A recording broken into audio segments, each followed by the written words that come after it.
Eu sou Eduardo e esse é o Jornal L10. Olá, eu sou o Cauã e nessa edição vamos mostrar tudo o que aconteceu na nossa Semana Dandara da Consciência Negra.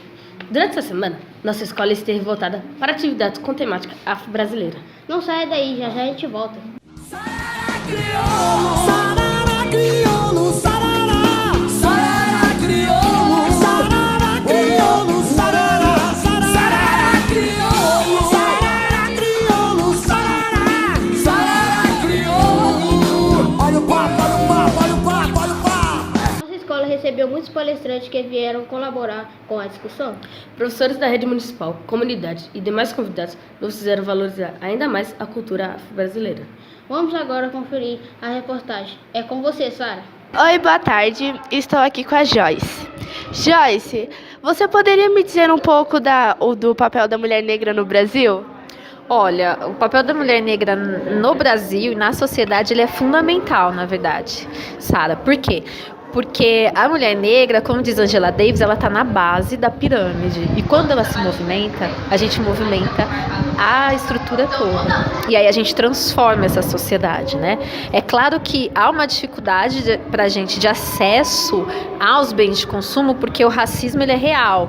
Né? E a gente tem problemas que vão para além do racismo. A gente tem questões de machismo, a gente tem questões relacionadas ao racismo, à classe, né? Então a gente tem problemas que são vistos de forma interseccional, que a gente fala, né?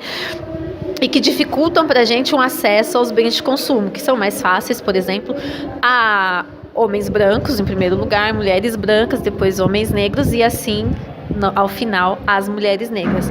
Mas nós também estamos aqui disputando narrativas agora, a gente está produzindo conhecimento, porque a gente entende que a nossa resistência e libertação perpassa o conhecimento, e não é só um conhecimento acadêmico não, a gente tem conhecimento de várias formas, e a gente precisa valorizar esse conhecimento dessas mulheres, para que elas também se empoderem, tenham força e que a sociedade, enfim, entenda que a mulher negra é fundamental para a constituição dela.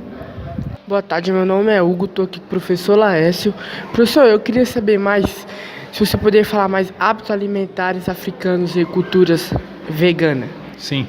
Então, na verdade, o professor Fábio, quando ele fez o convite, nós pensamos em falar um pouquinho sobre fazer essa fusão do que acontece, da evolução dos hábitos alimentares africanos e da nossa cultura, da cultura vegana ou estilo de vida vegano.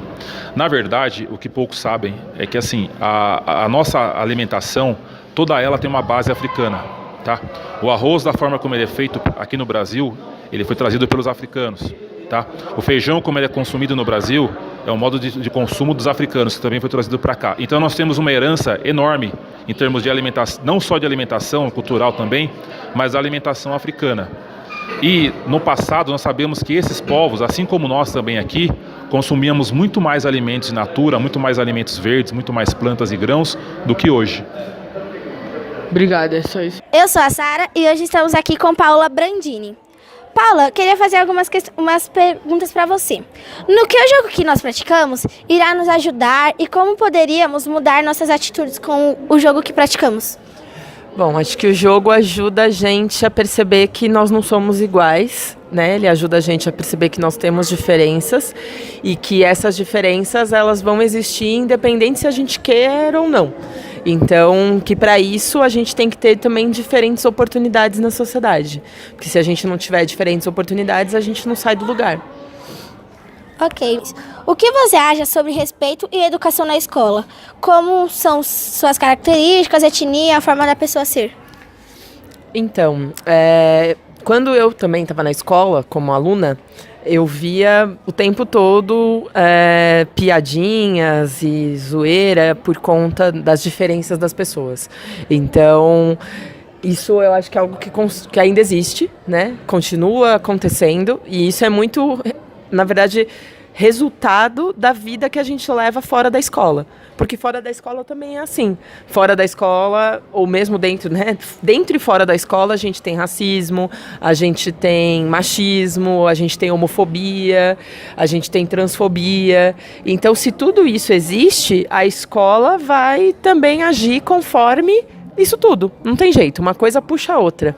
Por isso que a gente precisa ter cada vez mais na sociedade formas de combate ao racismo, combate à homofobia, combate ao machismo, porque aí a gente vai conseguindo melhorar um pouco mais a vida dentro da escola também. E aí o respeito, tanto dentro quanto fora da escola, vão aumentando. E vai a repórter Sara com a Paola Brandini e continuamos aí com vocês no estúdio. Como vimos nessa última reportagem, a Paola Brandini tocou em pontos importantes. Verdade, são questões que ainda estão muito presentes em nossa sociedade. Mas ainda tem muito mais. O repórter Hugo conversou com a Patrícia. Ela veio nos apresentar com histórias africanas. Hugo, é com você. Boa tarde, meu nome é Hugo. Estou aqui com a Patrícia. Patrícia, você veio aqui na escola para contar sobre histórias africanas. Eu queria saber o significado dessas histórias. Bom, eu vim aqui para fazer uma aula de história sobre a África e o nosso objetivo era a desconstrução de uma história única sobre a África, porque quando se fala em o Brasil é o país de maior população negra fora da África e quando se fala em África no Brasil, muitas vezes nós temos uma construção de uma história única, de uma África onde só há miséria, de uma África muito empobrecida, e não tem um outro olhar sobre as riquezas africanas, as riquezas culturais, as riquezas financeiras mesmo que o continente oferece. Então, quando o que eu trabalhei com os alunos foi nesse sentido, da desconstrução de uma imagem de África, porque há um objetivo por trás de uma construção de uma história única de uma África pobre, que é não ter pessoas empoderadas. Nós somos o país, como eu já disse, de maior população negra fora da África, e quando a gente tem uma população negra que se orgulha das suas origens, que conhece as suas origens e se sente empoderada, ela não vai ser manipulada, ela vai lutar e conquistar espaços onde antes ela não estava tendo acesso. Então faz toda uma diferença. Imagina uma criança negra que antes só ouvia histórias eurocêntricas, histórias de lugar de neve, onde não via nas personagens das histórias representada a sua cor, a sua origem, onde ela não se sentia semelhante àquelas rainhas, àquelas princesas. E também falamos um pouco sobre as rainhas africanas, né? Porque as rainhas africanas, elas têm características muito mais semelhantes às mulheres atuais, às nossas mães, às nossas mulheres lutadoras aqui do Brasil. Então, ela não é uma pessoa acomodada que fica lá esperando um homem vir e salvá-la. Ela vai à luta. E essa é uma característica das mulheres brasileiras. Obrigado. Bem bacana esse trabalho. Vamos ver quem mais falou com a gente. Boa tarde, meu nome é Hugo, estou aqui com o Wesley. E Wesley, minha pergunta é, eu queria saber se ainda tem preconceito entre os brancos e negros. Meu nome é Wesley e a principal resposta para essa pergunta existe sim preconceitos entre brancos e negros. Por quê? Preconceito é o preconceito das coisas, você chegar já sabendo o que você vai falar ou o que você vai julgar. Ou seja, ainda existe preconceito, porque se brancos vai julgar pretos ou pretos vai julgar brancos, essa não é a questão. A questão é que parem de pretos de julgar brancos e brancos de julgar pretos. Porque se ainda existe, se já é comprovado pela ciência que não existe raça humana e mesmo assim nas populações brasileiras existe racismo, o preconceito ele vai existir até a hora que as pessoas até a hora que as pessoas não pararem de cometer racismo e achar que são inferiores às outras por causa da cor da sua pele e por causa da sua etnia. Obrigada, só isso mesmo. Oi, boa tarde. Eu sou a Sari e eu estou aqui com o Will. Will, você poderia me dizer um pouquinho mais sobre como a gente pode se aceitar a personalidade negra? Com certeza, boa tarde. Então, essa questão da personalidade negra é bastante persistente, né? É o que eu sempre venho fazendo com as ações aqui, igual hoje aqui na escola, né? A partir do coletivo Afronte Empodere-se, né? Que a gente trabalha essa questão de identidades negras. O que são as identidades negras? É a gente se reconhecer com aquilo que foi nos dado, né? Com as nossas raízes, com as nossas origens, né? Com o nosso cabelo, com a nossa estética. Então isso é bastante fundamental. Usamos da moda, né? A moda é um exemplo muito bom para isso, porque na moda a gente trabalha a questão do corpo, né, na passarela, e a questão também da fotografia. Então a fotografia ela ajuda nesse processo de autoestima, no qual o povo preto está sempre baixo, né? Com a autoestima baixa, com toda essa questão do sistema, que o sistema vem trazendo e dizendo que o preto não é bonito, que a estética do preto não é bonito.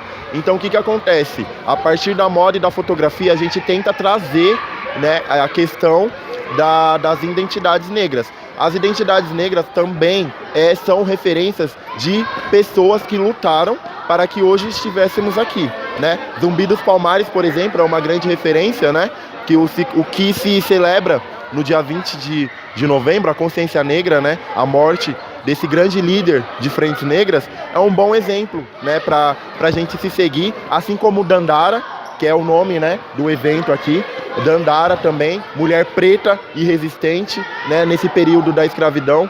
Então trazer essas identidades negras é bastante importante, né? Hoje eu uso da moda, assim como a Afroperifa, que é a marca que eu tenho. Então, através das estampas que eu produzo, eu tento trazer essa questão das identidades dos pretos e periféricos através da moda. Boa tarde, meu nome é Hugo, tô aqui com o Daniel. Daniel, vou te perguntar sobre se ainda tem racismo no Brasil. É interessante falar que se ainda tem racismo no Brasil, porque a própria estrutura da sociedade nos diz que ainda nós sofremos racismo. Nós falamos de racismo quando o amiguinho brinca e quer desumanizar, tirando a humanidade do outro, chamando de macaco, por exemplo. Nós falamos de racismo quando as mulheres veem uma pessoa negra na rua e apertam a bolsa contra o corpo. Nós falamos de racismo quando a pessoa está no meio da rua e tira a carteira do bolso para passar, achando que o outro é uma ameaça e pode ser roubá-lo. Nós falamos de racismo quando o negro ainda é perseguido dentro de estabelecimentos comerciais, como supermercados, shopping centers. Sim, o racismo ainda é presente na nossa sociedade brasileira e por isso que há a necessidade de semanas e trabalhos como este aqui da escola de vocês, que no combate ao racismo. O importante é saber que o racismo, são alguns pontos importantes. O racismo, ele existe, e ele acontece muitas vezes de maneira inconsciente, porque afinal de contas ele é tão institucionalizado que as pessoas reproduzem o racismo mesmo sem saber, né? Aí a pessoa fala assim, eu não sou racista. Ela pode não ser consciente, mas ainda assim ela reproduz falas e ações que são racistas. Obrigado.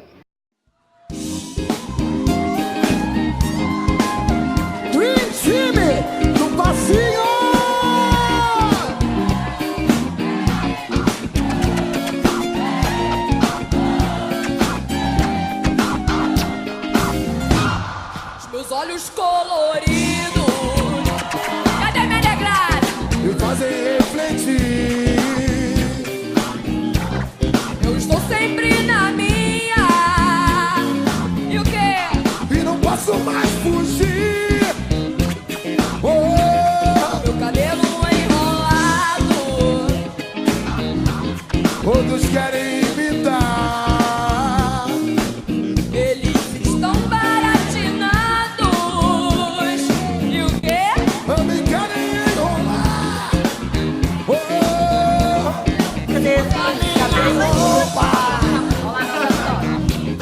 Você ri do meu cabelo, você ri da minha pele, você ri do meu sorriso. A verdade é que você, todo brasileiro. Vento leva as histórias para o ar, que a lua e as estrelas também vão escutar. A verdade é que você, todo brasileiro. Todos querem imitar. Todos querem imitar? Essa semana meu cabelo virou tema, virou problema, dilema. Umas crianças, depois de ouvir uma história de Prandi, que eu mesmo contava, perguntaram por que eram tão feios os príncipes dos quais eu falava, que estavam ali, marrons e pretos nas ilustrações que eu mostrava. Eu, trazendo sobre a cabeleira crespa um turbante imponente, me senti impotente e aquela raiva infantil, aquela raiva habitual. Agora vamos falar sobre um grupo de alunos da nossa escola que ganhou um prêmio na ETEC Jaraguá. Que orgulho! É mesmo, eles produziram um vídeo carta com o tema racismo. O filme emociona, fala do racismo de forma clara e sem meias palavras. A nossa repórter Sara conversou com eles. Boa tarde, eu estou aqui com a Nicole, com a Camille, com a Naomi e com o Kaique. Qual foi a maior dificuldade de vocês apresentarem o projeto na ETEC? Porque muitas pessoas ainda têm resistência sobre o assunto, para falar sobre racismo, para entender sobre o que é a cultura. Eu acho que esse foi a maior dificuldade. E qual é a maior dificuldade de se assumir negro? Porque estamos num país muito racista.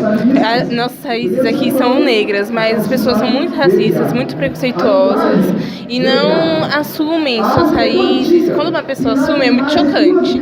Ainda mais na escola, porque ainda não tem amadurecimento, não tem a clareza do nosso berço, de onde viemos. Mas é muito bom a gente estar no movimento negro, a gente reconhece e um sustenta o outro, um puxa o outro e juntos somos fortes. Oi, boa tarde. Estou aqui com a dona Elis, mãe da Naomi, que ela é aluna da escola também.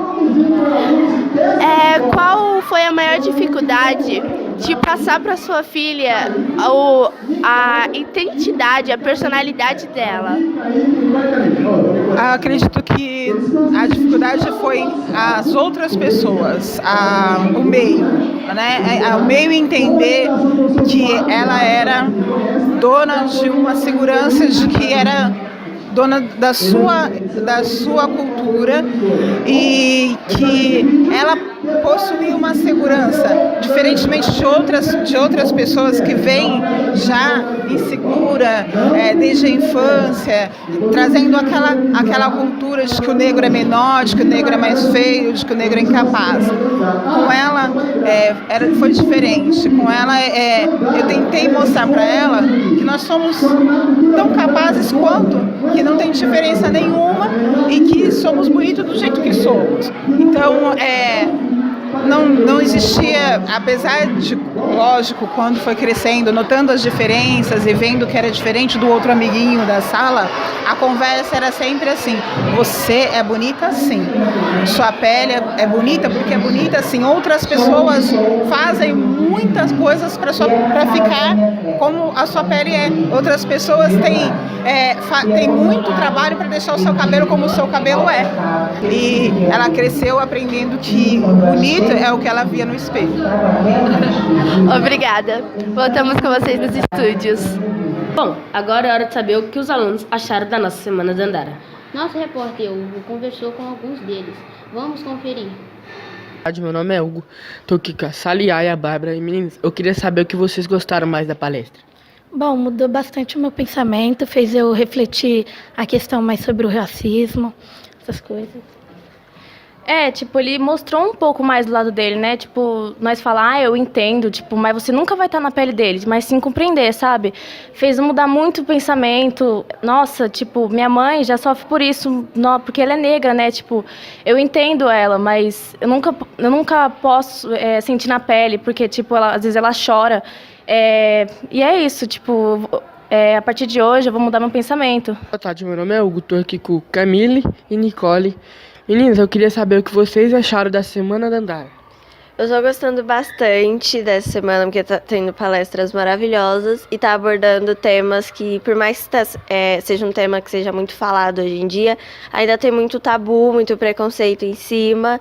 E está sendo uma semana muito boa, legal. Tati, meu nome é Hugo, estou aqui com Emanuele Minoli. Eu vou te perguntar o que você gostou mais da palestra. Gostei da explicação, porque eu não sabia o que era cultura vegana. É bom conhecer coisas novas. Boa tarde, meu nome é Hugo, estou aqui com a Raíssa. E Raíssa, eu vou te perguntar o que você gostou mais da palestra.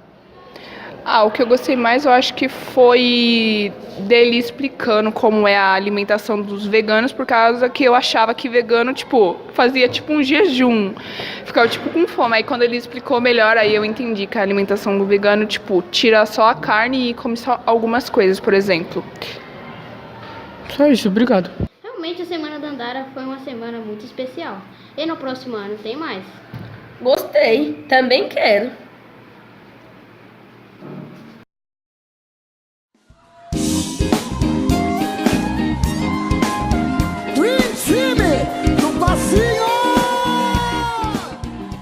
Nossa próxima edição vai tratar da mostra cultural. Professores e alunos irão expor seus trabalhos e o Jornal LDS vai cobrir todo o evento.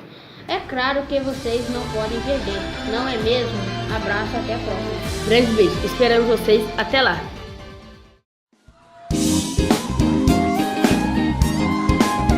Dream Time do passinho.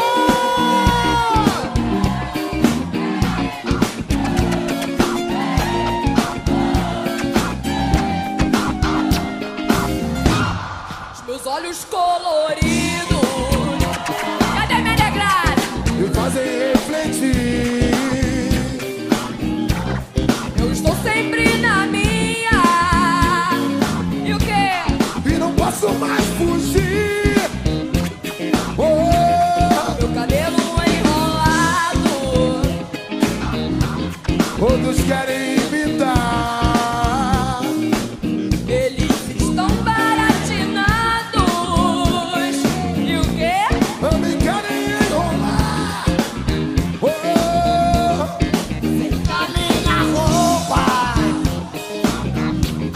Você ri do meu cabelo, você ri da minha pele, você ri do meu sorriso. A verdade é que você, todo brasileiro,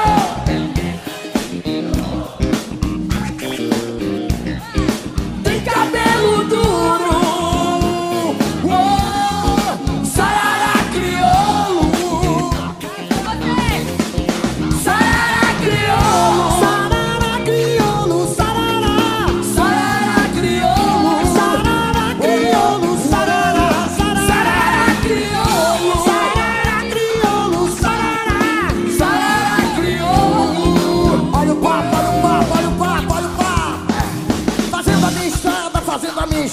Eu faço passo a passo a minha humilde trajetória. Viver feliz é uma arte. Eu faço a minha parte, eu estou tudo sem a